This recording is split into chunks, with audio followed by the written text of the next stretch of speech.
All right, that doesn't look even at all, but I'm just gonna cut this and fix it in post. Hey everybody, I'm Gunnarolla, and I'm no angel, except on Halloween.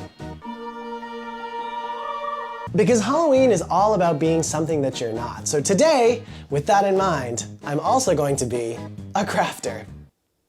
We are gonna test a handmade project. Does it really work? Is it as effortless as everyone makes it look? On today's show, we are gonna get into that spooky season spirit by creating a cereal box tombstone, as originally performed by the Crafty Lumberjacks. True angels. Let's get testing! All right, so the first thing you need to do is grab a cereal box and you're gonna open it up. All right, so we've got our deconstructed cereal box, and I figured it would only be appropriate to lay to rest the serial killer. So what we're gonna do is tape this onto the box, and we're gonna leave some room at the top to add a little ornament. Is that in the middle? That's in the middle-ish. Okay. Ooh, why did I pick a word with so many letters? And not even just a lot of letters, a lot of curved letters. I think I got a C. Let's see if we got the C. Nope. All right, well, we got the C out of the paper, but it did not come out of the cereal box. So I think we're just gonna have to go over and do that again. Let's try a letter with a lot of straight lines. These lines are not straight at all. Okay, all right, tons of respect to the Crafty Lumberjacks and to surgeons, because I did not have the precision to cut these letters out, and we are done. You know what this kind of looks like? It looks like a ransom note. So yeah, if you're gonna do this one, I would recommend picking a word that has a lot less letters, definitely no E's. Something like boo or ooh. Next step. We're gonna cut out the corners so it has a little swoopy effect. So we're gonna add these swoopy swoopies. We need a bigger swoop. Around there. All right, time to cut. Does that look right? Next step. All right, so we're gonna use a foam skull for this, but it's way too big. Yeah. So we're just gonna cut it down. We got our foam skull. Sorry, buddy. More cutting. Love this. Okay. It's a little messy. We're gonna have to go to this side, I think. Ooh.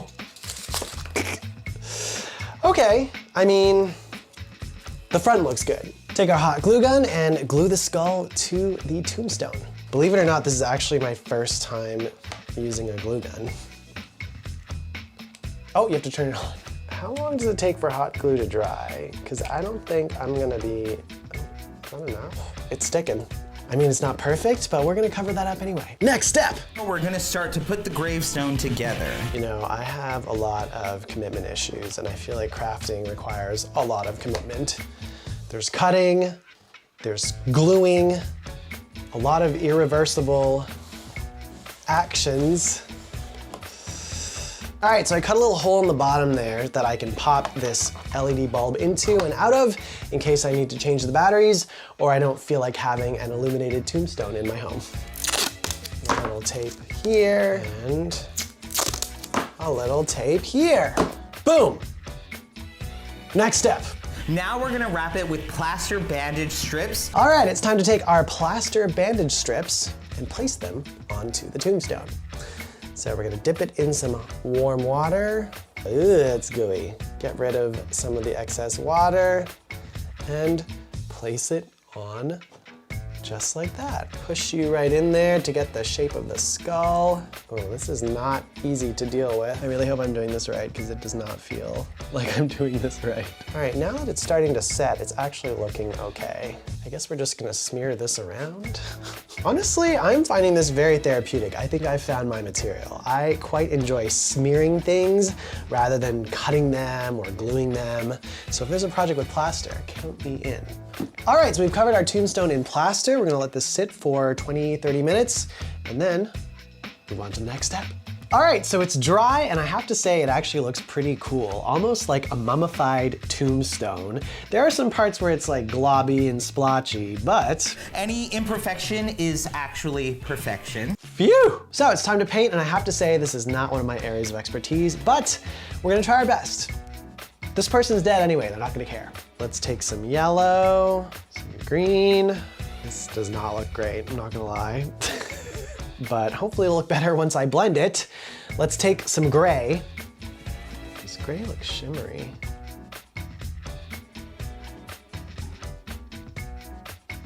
This is glitter paint. You know what, that's fine. It's just gonna be a really